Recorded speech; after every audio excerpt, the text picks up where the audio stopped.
بچوں، اس سے پہلے ہم آپ کو یہ بات بتا چکے ہیں کہ ہمارے بچے سارے کے سارے انگریزی تاریخ یاد رکھتے ہیں۔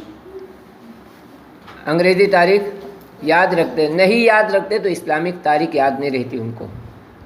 جیسے میں نے آج آپ لوگوں کو پوچھا کہ ہماری اسلامک تاریخ کتنی آج، تو ہم کو یاد رکھنا چاہیے کون سا مہینہ، یہ یاد رکھنا چاہیے کون سا سال چل رہا ہے، یہ یاد رکھنا چاہیے۔ انگریزی والے تو سارے سال ہمیں یاد رہتے ہیں، تاریخ یاد رہتی ہے، ڈیٹ بھی یاد رہتا ہے، ڈے بھی یاد رہتا ہے۔ سمجھ میں آ رہی بات؟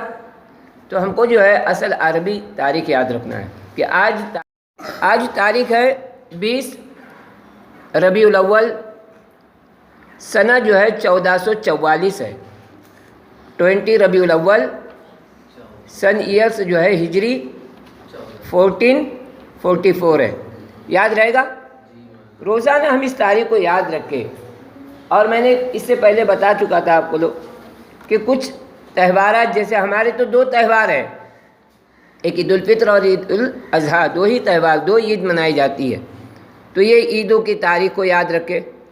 اور اس کے علاوہ جو ہے ربیع الاول کے مہینے میں کیا واقعہ پیش آیا، معراج کا واقعہ کون سے مہینے میں پیش آیا، شب قدر جو ہے کون سے مہینے میں ہوتی ہے، شب برات کون سے مہینے میں ہوتی ہے، اسی کے ساتھ جو ہے یوم عاشوراء ہے، اور اس کے بعد یوم العرفہ ہے۔ یہ سارے اسلامک جو ہے کچھ دن منائے جاتے ہیں، کچھ راتیں منائی جاتی ہے جس کی فضیلتیں ہے، تو اس کو ہم یاد رکھیں۔ وہ یاد کب رہے گا؟ جب ہم اس چیزوں پر دھیان دیں گے۔